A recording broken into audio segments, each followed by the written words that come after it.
We are listening Talks with Sri Ramana Maharshi. Now, talk number 148. A Gujarati gentleman said that he was concentrating on sound, nad, and desired to know if the method was right. To this, Ramana Maharshi replied that meditation on nad is one of the several approved methods. The adherents claim a very special virtue for the method. According to them, it is the easiest and the most direct method.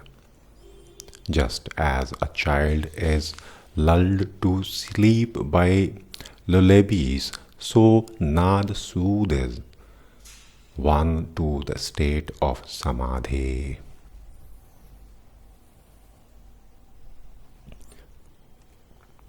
Again, just as a king sends his state musicians to welcome his son on his return from a long journey, so also nad takes the devotee into the Lord's abode in a pleasing manner. Nad helps concentration. After it is felt, the practice should not be made an end in itself. Nad is not the objective.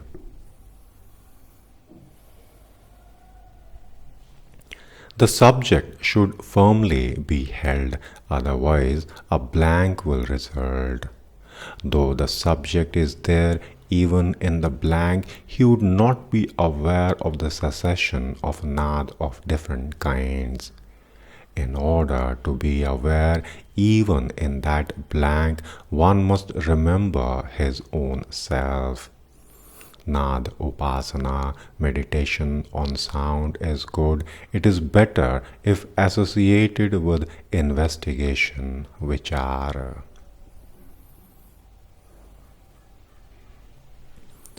Maharshi said further that in that case, the nad is made up of chinmaya and also tanmaya of knowledge and of self. Nad helps concentration.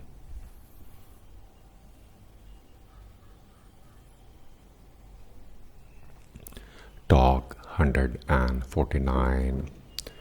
In reply to a sadhu who asked if Bhakti consisted in forgetting the body, etc., Sri Bhagavan Ramana Maharshi said, "What do you care for the body? Practice Bhakti and don't worry about what happens to the body."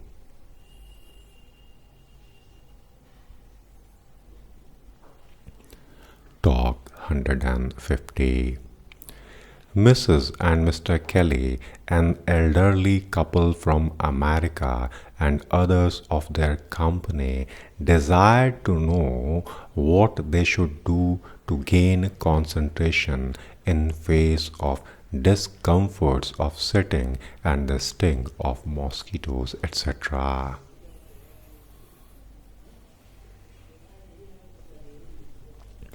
Ramana Maharshi to this replied, "The discomforts will not worry you if your concentration is right. Don't mind the discomforts. Keep your mind steady in meditation. If you have not the strength and endurance to bear mosquito stings, how do you hope to gain realization of the self? Realization must be amidst all the turmoils of life. If you make yourself comfortable and go to bed, you fall asleep. Face the troubles, but keep yourself steady in meditation."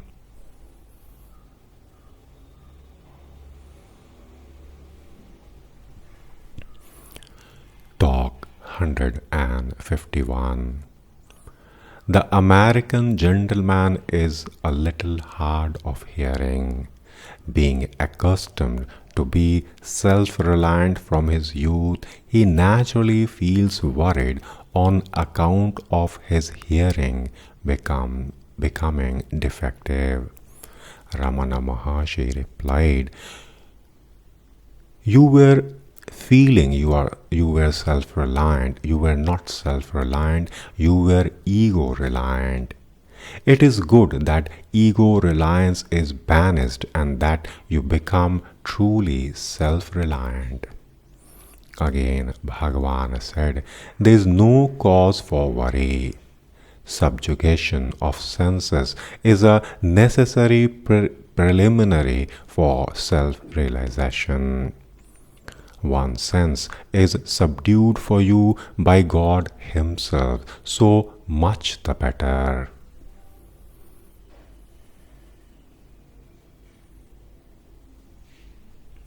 The questioner then said that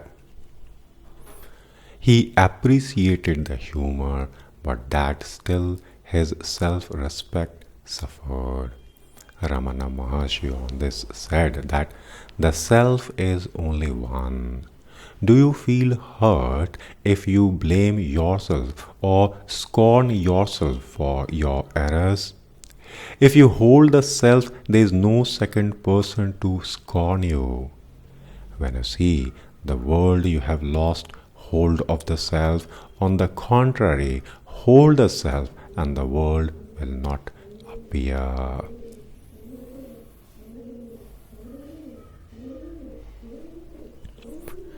Talk 152. Mrs. Kelly desired to know how she should best learn to meditate. Sri Bhagavan asked if she had made japa, rolling beads as Roman Catholics do. She said no. "Have you thought of God, His qualities, etc.?" Ramana Maharshi asked. Then Mrs. Kelly answered that "I have read, I have talked, etc. about such themes."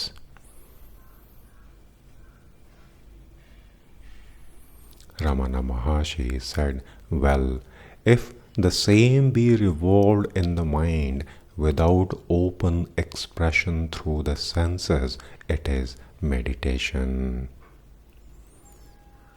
She then said, "I mean meditation as signified in the book The Secret Path and Who Am I?" Ramana Maharshi replied, "Long for it intensely so that the mind melts in devotion. After the camphor burns away, no residue is left. The mind is the camphor when it has revolved itself into the self without leaving even the slightest trace behind. It is realization of the self."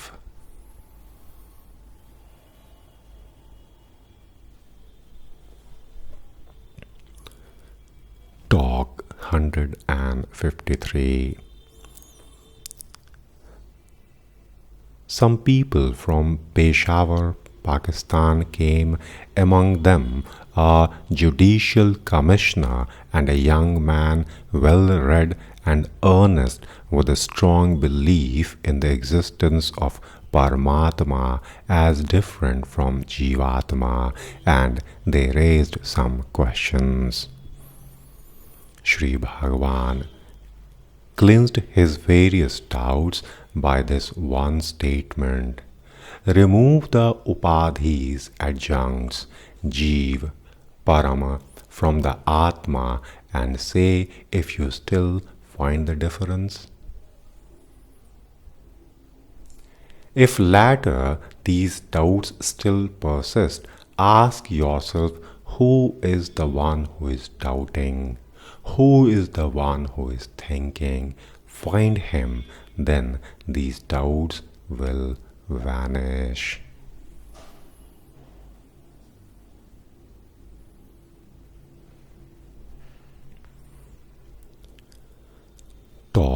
154. The next day, the same person asked about pranayam. Maharshi replied, Pranayam according to the Jnana Marg is first, na aham, I am not this, and this must be affirmed while out breathe happen. Then is koham, who am I, this when in breathing is happening. And soham, I am he, when there is retention in breath. This is vichar. This vichar brings about the desired result. For one not so advanced as to engage in some meditation brings about suspension of breath, and the mind ceases to be restless. Control of mind spontaneously effects control of breath.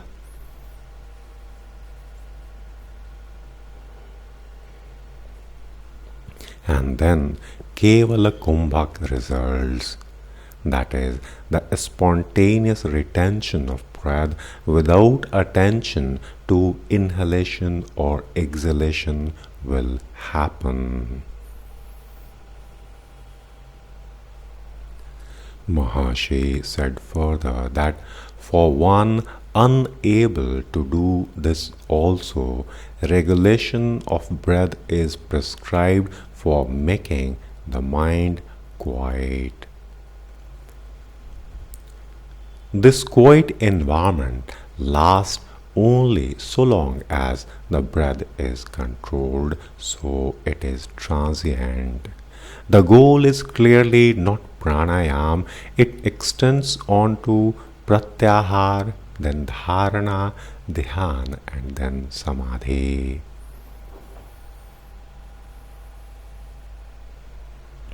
Those stages deal with the control of mind. Such control becomes easier for the man who had earlier practiced pranayam. Pranayam leads him to the higher stages involving control of mind. Therefore, control of mind is the aim of yoga also. A more advanced man will naturally go direct to control of mind without wasting his time in practicing control of breath. A simple development of pranayam alone may confer siddhis which so many hanker for.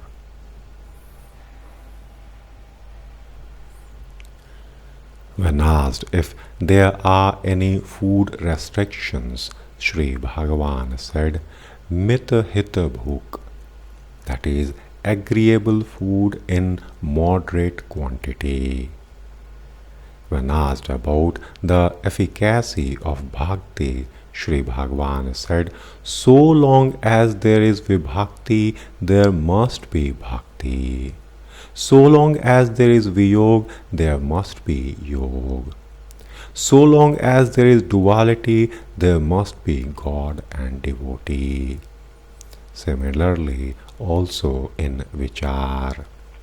So long as there is vichar, there is duality too.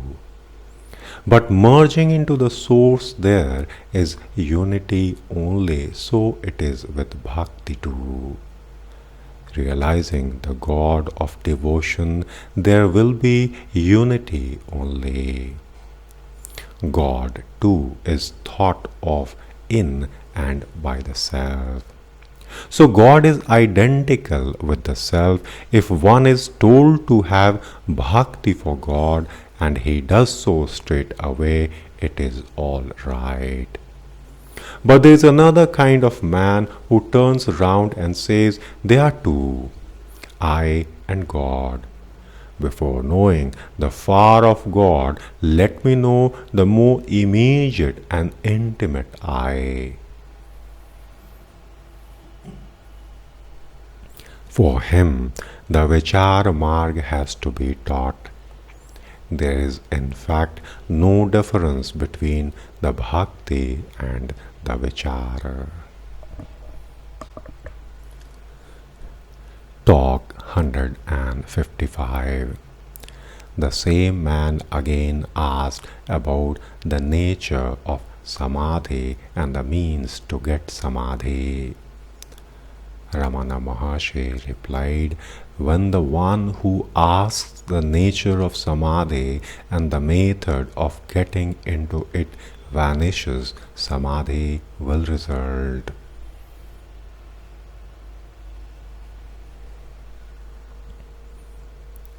Major Chadwick then said, it is said that one look of a Mahatma is enough, that idols, pilgrimages, etc. are not so effective. I have been here for 3 months, but I do not know how I have been benefited by the look of Maharshi.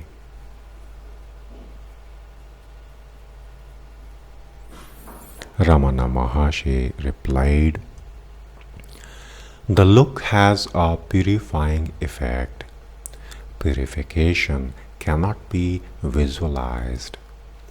Just as a piece of coal takes long to be ignited, a piece of charcoal takes a short time, and a mass of gunpowder is instantaneously ignited, so it is with the grades of men coming in contact with Mahatmas.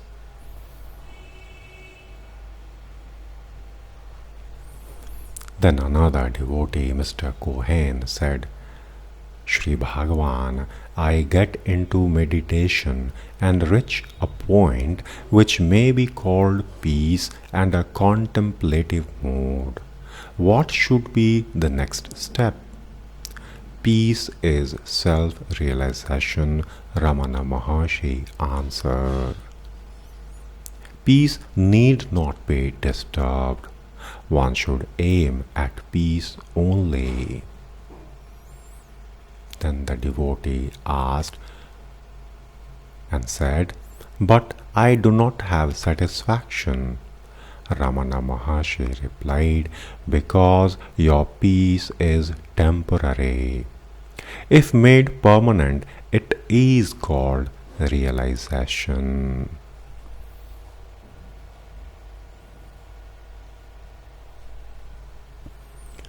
Talk 156. Then devotee said, is solitude helpful for practice? Ramana Maharshi answered that, what do you mean by this solitude? To keep away from others, that devotee answered. Ramana Maharshi said, why should it be done? It is actuated only by fear. Even in solitude, there is the fear of intrusion by others and of solitude being spoiled. Moreover, how are thoughts to be erased in solitude? Should it not be done in the present environment? Devotee said, but the mind is distracted now. Ramana Maharshi said, why do you let go the mind? Solitude amounts to making the mind still. This can be done in a crowd also. Solitude cannot efface one's thoughts. Practice does it. The same practice can be made here too.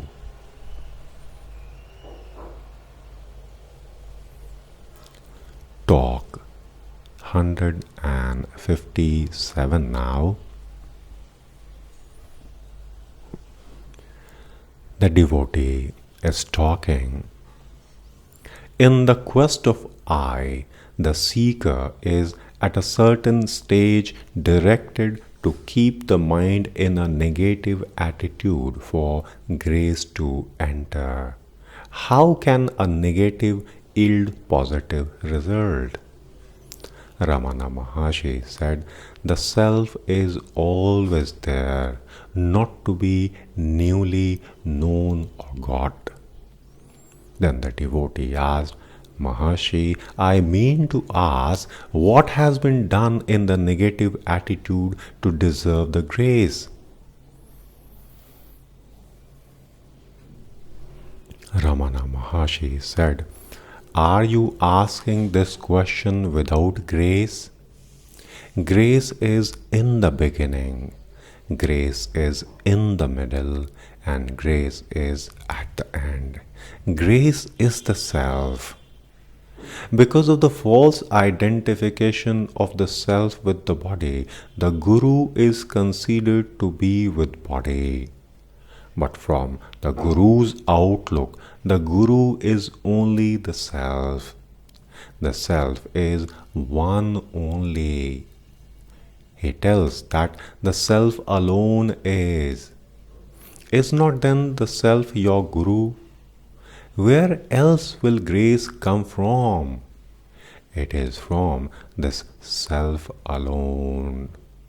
Manifestation of the self is the manifestation of grace, and manifestation of grace is the manifestation of self. All these doubts arise because of the wrong outlook and consequent expectation of things external to oneself. Nothing is external to this self.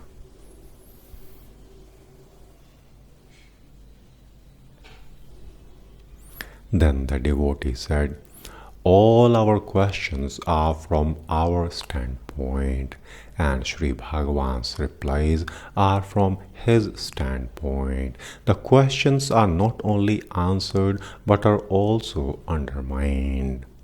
Ramana Maharshi replied, just for a couple of times you eat out your questions, there will be immediate realization, and then you will find what you are seeking immediately.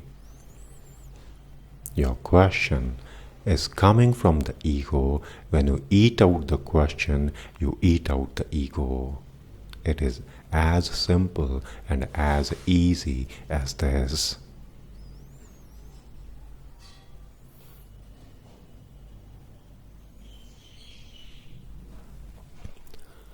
Talk 158 now.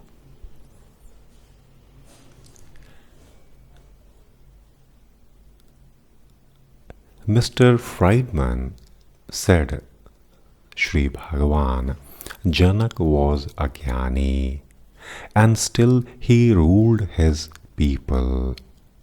Does not action require activity of the mind? What is the rationale of the working of a Jnani's mind? Ramana Maharshi to this said,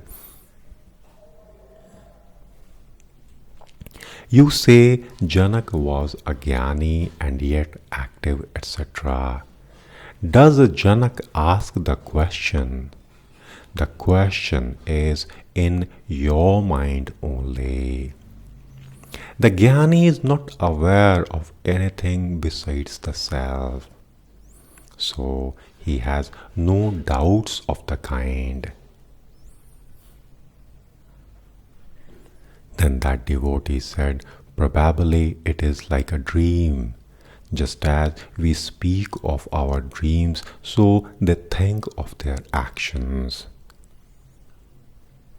Maharshi said, even the dream, etc., is in your mind. This explanation too is in your mind only. Devotee said, yes, I see all is Ramana Maya made up of the self. If so, there will be no duality and no talk, Ramana Maharshi answered.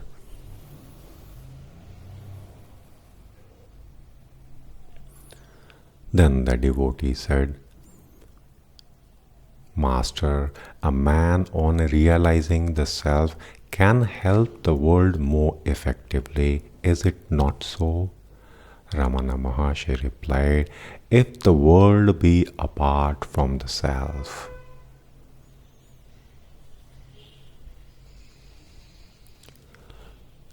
Talk 159.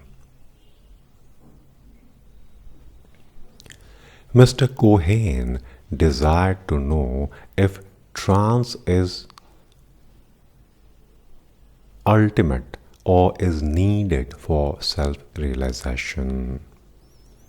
Ramana Maharshi replied, you are always in the self, now in trance, in deep sleep, in realization. If you lose the hold of the self and identify yourself with the body or the mind, these states appear to overtake you, and it also looks like a blank in trance, etc. Whereas you are the self and ever present. Then the devotee said, Sri Aurobindo says that the light which resides in the head must be brought down to the heart below. Ramana Maharshi replied, is not the self already in the heart? How can the all-pervading self be taken from one place to another?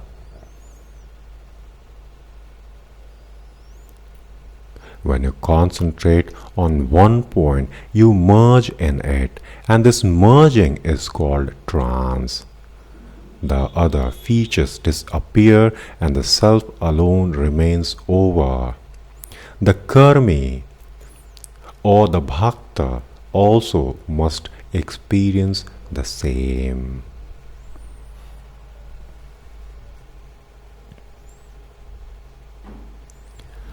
Talk 160. The devotee asked, Shri Bhagavan, what is the Hridaya and what the Sphurana therein? How do they appear? Ramana Maharshi answered that the Hridaya and the Sphurana are the same as the self. The Sphurana requires a basis for its manifestation. This is explained in the book Vichara Sangraham, Self-Enquiry. Then the devotee asked, how does the Sphurana appear as light as movement or what? Maharshi said, how can it be described in words? It includes all these. It is the self. Fix your attention on it and do not let go the idea of its ultimate character.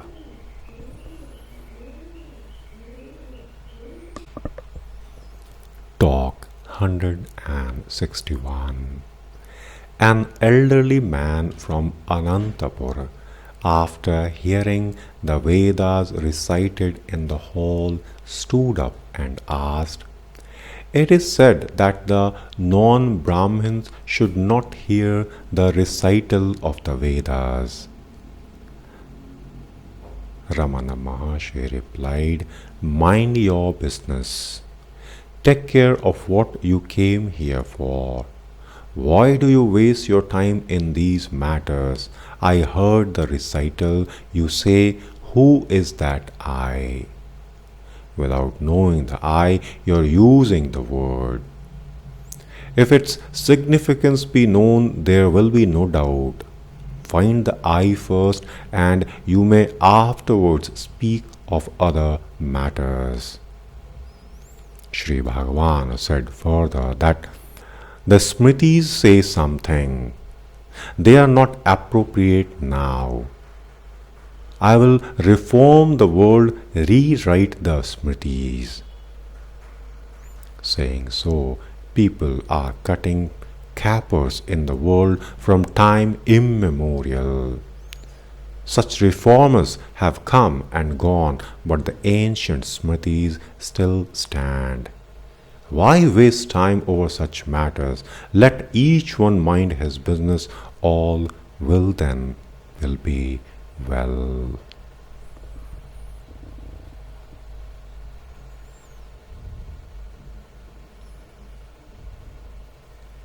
Hope these talks are appropriate to soothe yourself. Thanks for listening.